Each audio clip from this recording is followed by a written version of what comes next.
Dan selain Richard Eliezer juga sudah berangkat bersama dengan Richard Eliezer ada Irfan Widianto. Nah, ini gambar yang juga kami dapatkan beberapa saat yang lalu.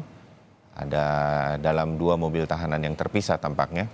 Kalau kita lihat dari gambar yang saat ini sedang Anda ikuti. Dan selalu Richard Eliezer selain pengawalan dari kepolisian, Kejaksaan Agung, juga ada tim dari LPSK. Dalam upayanya Richard Eliezer juga berharap permohonan justice kolaboratornya yang terus dipantau oleh berbagai pihak, terutama oleh majelis hakim, ini bisa dikabulkan. Salah satunya mungkin nanti akan kita dengarkan dalam pembacaan tuntutan dari jaksa penuntut umum. Salah satu yang harus diajukan atau kita harapkan didengar adalah tentu dari pihak Richard Eliezer adalah pengajuan status justice kolaborator ini kepada majelis hakim. Dan saudara, sambil menunggu para terdakwa tiba nanti di Pengadilan Negeri Jakarta Selatan, kita sekarang sudah tersambung dengan narasumber kami yang bergabung secara daring untuk Breaking News Kompas TV. Ada Roni Talapesi, penasihat hukum dari Richard Eliezer, dan juga Profesor Suparji Ahmad, pakar hukum dari Universitas Al-Azhar Indonesia Jakarta. Prof. Suparji, Bang Roni, selamat pagi, salam sehat. Salam sehat. Iya. Bung Roni tampaknya... Selamat pagi Mas Bayu. Sekarang suaranya sudah terdengar. Terima kasih untuk waktunya. Bung Roni, sebelum ke kemungkinan tuntutan atau harapan dari Richard Eliezer terutama, yang juga sekali lagi ingin kita tunggu, benar ya, hari ini itu diharapkan juga jaksa penuntut umum akan mengajukan permohonan justice kolaborator. Mungkin jelasnya dari Anda, Bung Roni.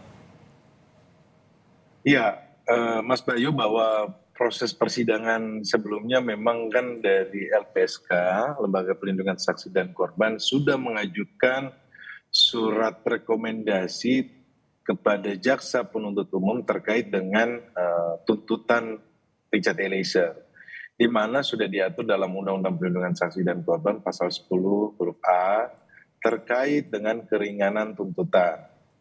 Nah, kemudian juga kan di dalam Undang-Undang Perlindungan Saksi dan Korban juga nanti di dalam putusan dari hakim juga pun akan LPSK hari ini mengirimkan surat rekomendasi. Nanti kita sampaikan juga di persidangan ya.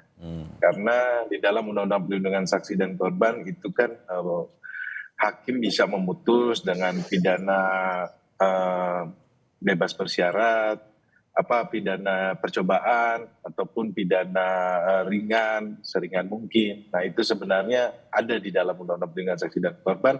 Surat itu akan kami sampaikan juga kepada majelis hakim. Sebelumnya kami sudah mendapatkan tembusannya. Jadi tahapannya adalah pertama dari jaksa penuntut umum sudah menerima surat rekomendasi dari LPSK, dan juga pun hari ini juga akan kita sampaikan kepada majelis hakim terkait dengan surat rekomendasi kepada majelis hakim terkait dengan putusan. Nah, seperti itu Mas Bayu. Baik, Bung Roni.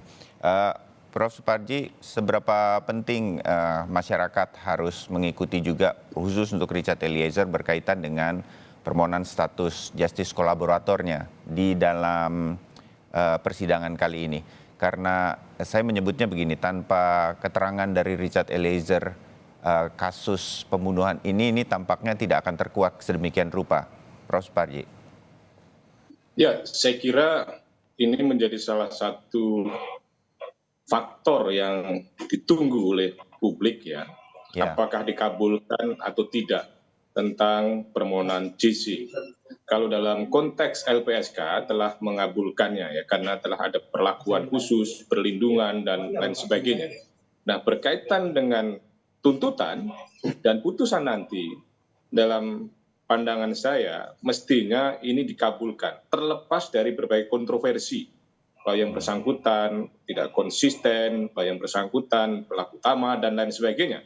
Saya kira itu adalah pendekatan teoritis saja yang situasinya adalah debatable. Tetapi yang paling substansial bahwa peran dan kontribusi Eliezer sangat signifikan Karena apa? Karena berkat dari keberanian pengakuan yang bersangkutan, di tengah berbagai mungkin ancaman atau kemudian ketakutan dan sebagainya, yang bersangkutan berani membongkar kasus ini.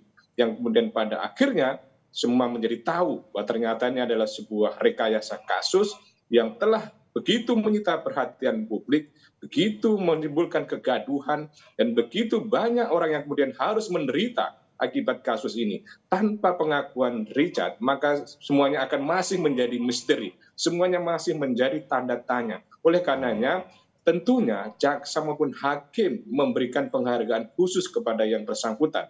Terlepas dari kesalahan bahwa yang bersangkutan adalah melakukan menembak. Tetapi sekali lagi, itu adalah karena perintah atasan. Pada sisi yang lain, yang bersangkutan adalah berani mengatakan jujur dengan segala resiko yang harus dia tanggung. Jadi menurut saya publik perlu berikan perhatian agar JC ini nanti adalah dikabulkan.